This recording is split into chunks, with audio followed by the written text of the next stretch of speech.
The amazing drama you're about to see is a matter of human record. You may believe it or not. But the real people who lived this story, they believe it. They know. They took that one step beyond. Alcoa presents a new and unusual kind of television program that takes you just beyond the world in which you live. Alcoa presents Aluminum, from the world's leading producer, Aluminum Company of America, who creates new and unusual uses of this wondrous metal for the world in which you do live. And now, John Newland takes you one step beyond. Here in this warm, secure London house, early April 1912, began the bizarre and untold chapter of a news story that would soon stun the civilized world. In this library was an unread book. Coming events cast their shadows before them. Maybe. Remember this book. We'll come back to it later. It might shock you.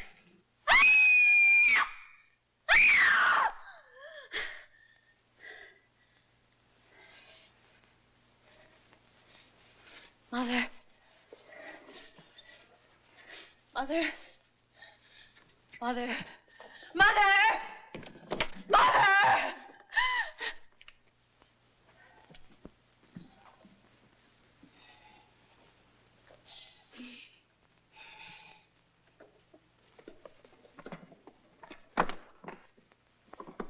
What is it? What's wrong, dear? It was water. Dark water. I was drowning. I couldn't swim anymore. I was drowning. Oh, you've just had one of those old-fashioned nightmares. Oh, no. I don't blame you. All this excitement about the wedding. No wonder. Eric was there. And I couldn't find him in the dark. And the water closed in over me. What does it mean? Nothing. Absolutely nothing. And in 4 days you'll be married and in Switzerland on your honeymoon. The happiest bride that ever was. And you can't drown in Switzerland. Nobody ever does. All they do is bang into trees on those foolish skis. But drowning? No. It was all so clear to me. I could feel the water. It was like ice. Now, if you must dream, I order you to dream only pleasant things. Eric, your wedding dress, and how happy you're going to be. Promise? That's better. Now, come on back to bed. But I couldn't find him. I couldn't find him. Now, him. that is enough, darling. And I shouldn't worry Eric with this. He's been trying so hard to make everything wonderful for you. There. Now. Good night, dear. And no more nightmares.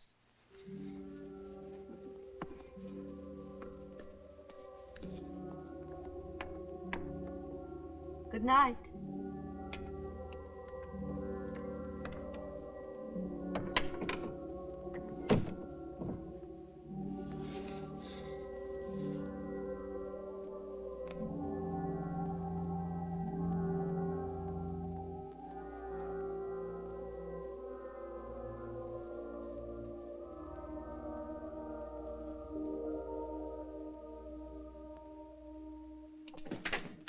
Good morning, Emily. Is the future Mrs. Farley about? Grace? Eric.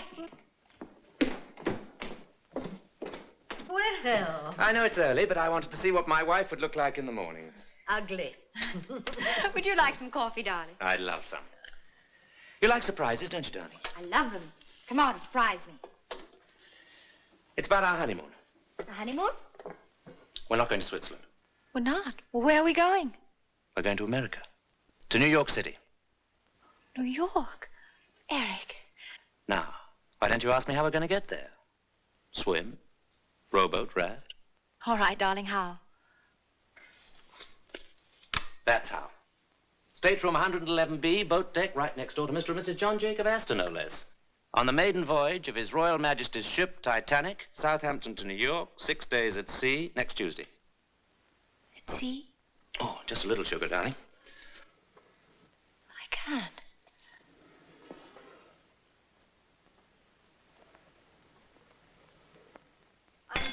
I can't believe it. I can hardly believe it myself, but the office has connections. Oh, you lucky children. You sure you won't miss Switzerland? Oh, Switzerland will keep. But the Titanic, our honeymoon, it's once in a lifetime. The paper's full of nothing but the Titanic. Listen to this, Grace.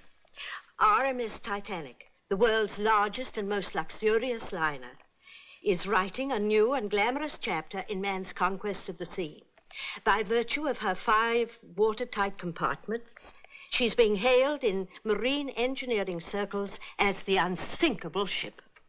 Her first passenger list makes her a floating home for royalty, statesmen, international society, and stars of the theater and the arts. And Mr. and Mrs. Eric Farley, who are absolutely unknown.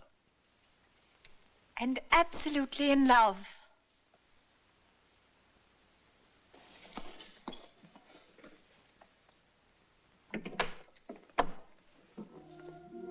Grace. Grace.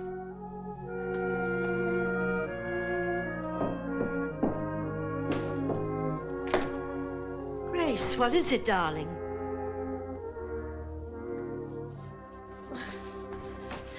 What is it?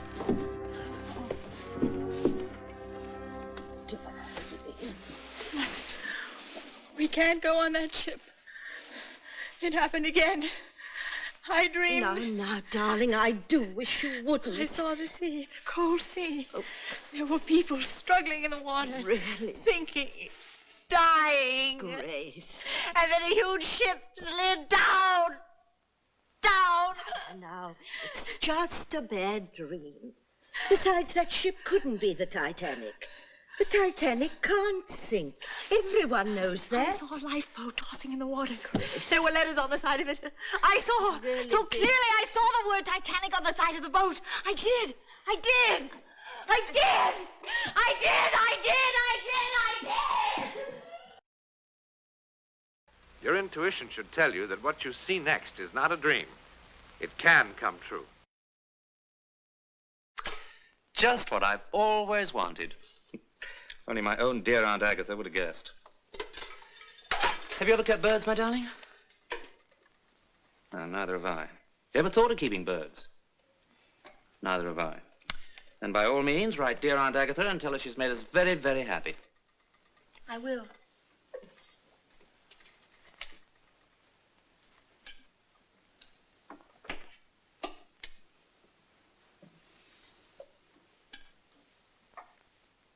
I know all about last night. And the night before that. Mother told you. I suppose you think I've gone off my head, one of those silly, hysterical women. I think you're a lot overtired and a little over-imaginative. But this isn't my imagination. Believe me, I saw it. I saw it. Now, that is silly. You don't believe what you see in your sleep? I mean, unless you're a gypsy. Grace, do you trust me? You know I do. Then don't spoil the happiest time of our whole lives just because of a bad dream. Everything's going to be all right, I promise. I'll take care of you always. Oh, hold me tight, darling. You know, if I didn't know you so well, I'd think that you'd fallen in love with another man, that you didn't want to marry me. I couldn't love anybody but you. Very well, I believe you. Only remember, if there ever is another man, I was one of the best shots in the Coldstream Guards.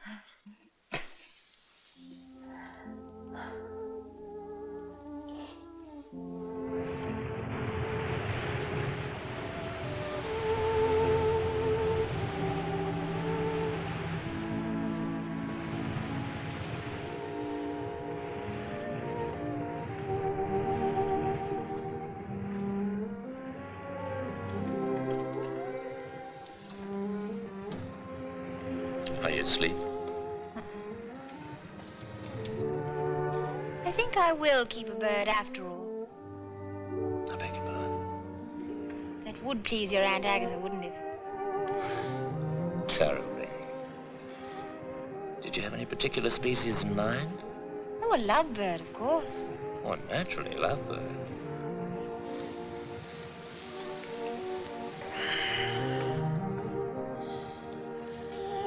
Thank you, darling. What for? The 6 most perfect days of my life.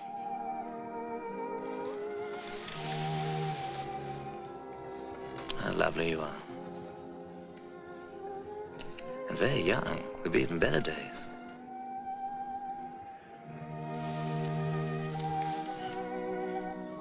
You've forgiven me, haven't you, for those silly scenes I made?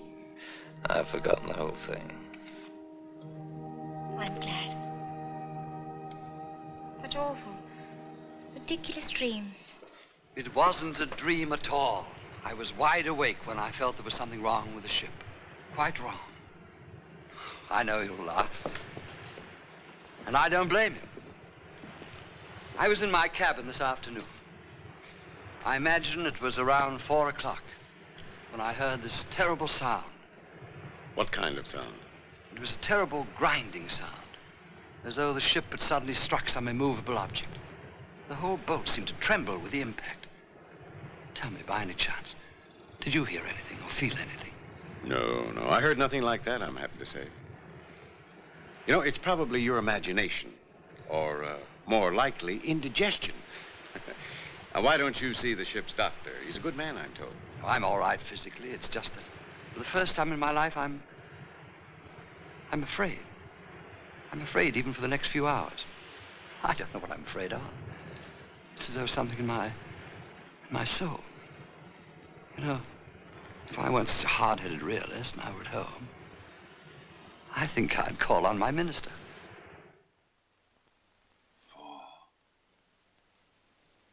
4, 6.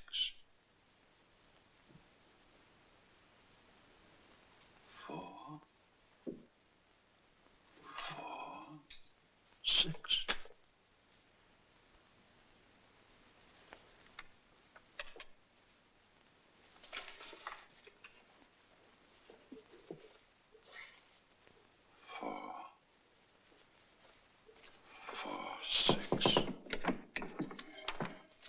Excuse me, Dr. Morgan, but it's nearly time for the service.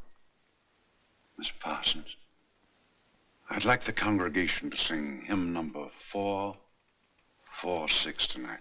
But, Dr. Morgan, the hymns for tonight are already posted in the church, and the organist... Please, 446. I didn't know that was one of your favorite hymns. It isn't. I don't even know the words. I simply know that we must sing it tonight.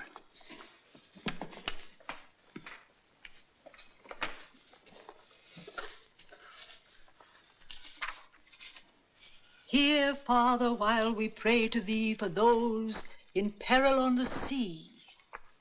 Better we should be praying for our farmers after a winter like this.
Funny at sea, one almost forgets it's Sunday. What is it, darling? Nothing. You're cold. Come to bed.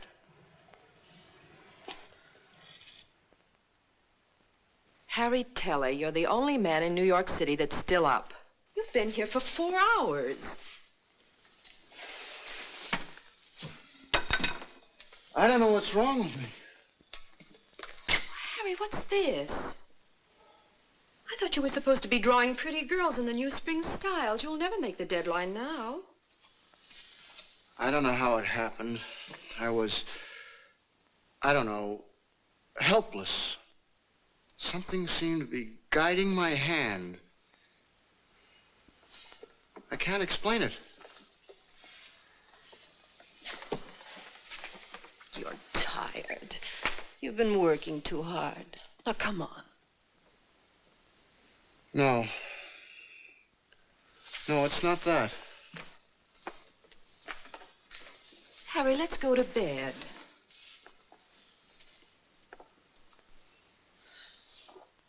You know, this drawing, it's awful. I don't know who would want it. But you know something? This is the best work you've ever done. I've never seen you do anything like this before. All of this detail in here. And Harry, what is it? Your hands are like ice. The water in the drawing was cold. Icy cold.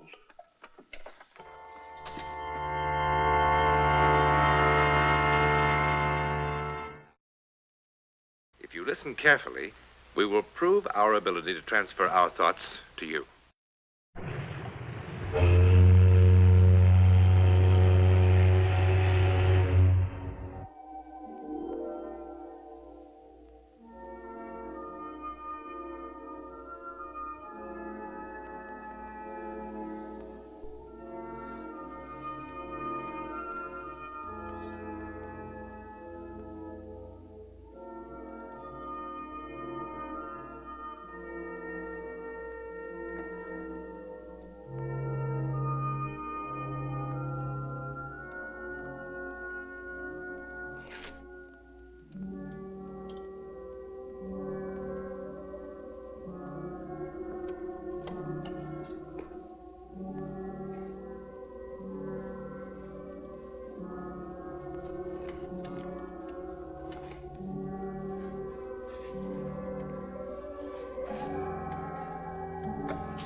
The devil are you doing?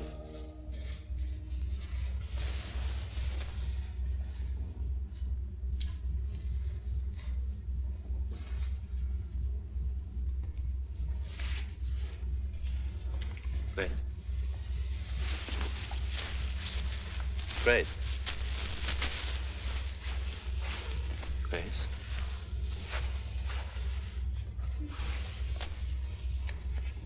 Grace.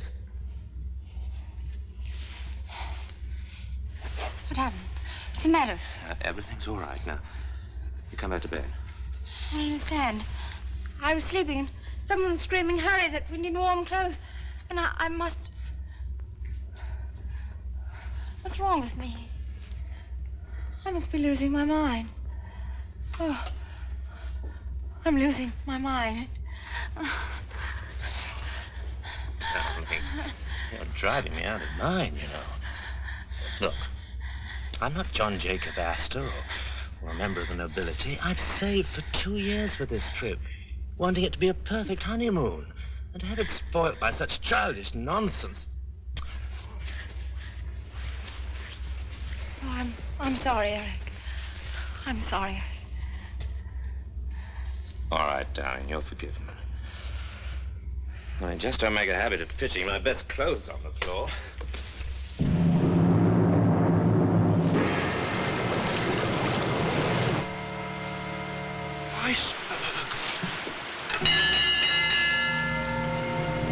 Iceberg, get ahead!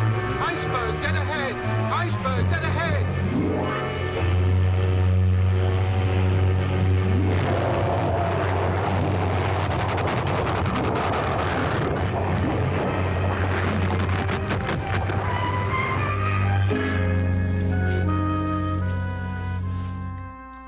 Engine seems to have stopped.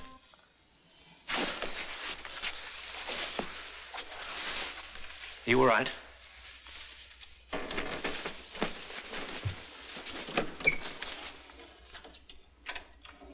Oh, Stuart. Sir? The engine seemed to have stopped. What was it? There was some report of an iceberg, sir. The captain stopped the vessel, sir, just to be on the safe side, you know. What an incredible ship. What service? They run out of ice at the bar, so what happens? We hit an iceberg. Good fresh ice. That's what I like. It's all over the deck. Have a drink, chum. No, thank you. Never seen an iceberg, darling. Shall we go and have a look? That's a good idea. We'll wrap up good and warm. Captain's orders, go to your lifeboat station. Please dress warmly. Now, there's no need to panic. Just take it nice and easy. It's just a precaution, darling. Remember what the captain said tonight? The ship that nothing in the world could sink?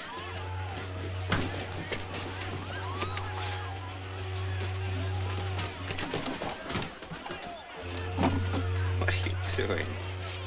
Trying to impress an iceberg with your jewels? Just in case we might not be coming back. Oh, come on.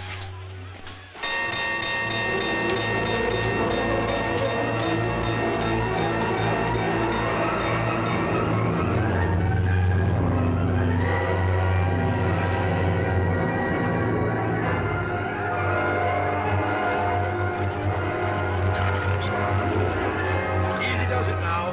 Women and children only. Men will follow later. There we go. Yeah, stop them. Right. There's the little one. Here's the young fellow. Take care of him, will you? Yes, sir. No, Thank you, madam. no, no. I won't go without you. Hush, No. my darling, hush. No. Now stop it. Listen to me. Have you forgotten your wedding vows so soon? Love, honor, obey. Now you go with the other women in boat 4. I'm sorry. I love our marriage. All 6 days, 5 hours, and 20 minutes of it. I even loved our first fight. If you ever have another bad dream, I'll listen to you. Every word. Come, madam. It's all right. It's all right.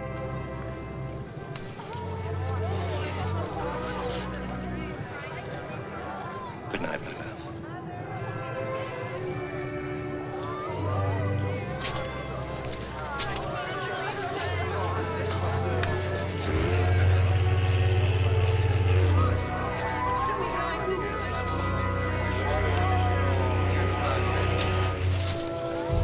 All away.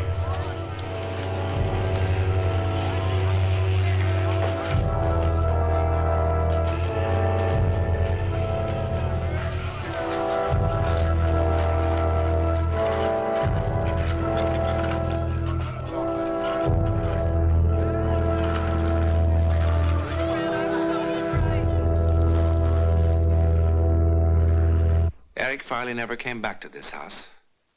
Over 1,500 people perished that dreadful night aboard the Titanic. Eric Farley was among them. You've seen some of the unexplained supernatural events surrounding the life and death of a great ship. Now, do you remember this book? It's a novel published in 1898, 14 years before the ill-fated vessel was even dreamed of. The title, Futility. Its author, Morgan Robertson. It's a story about the largest liner ever built, carrying on its maiden voyage the rich and great of the world. Then, on an April night, it struck an iceberg. The vessel in this book was 70,000 tons. The Titanic, 66,000 tons. The length of the ship in these pages, 800 feet. The Titanic, 882 feet. Both made 25 knots. Both carried about 3,000 passengers. Both liners had lifeboats for only a fraction of that number. And both were considered unsinkable. Oh, one more thing. The author called his ship the Titan. In a moment, something else to think about.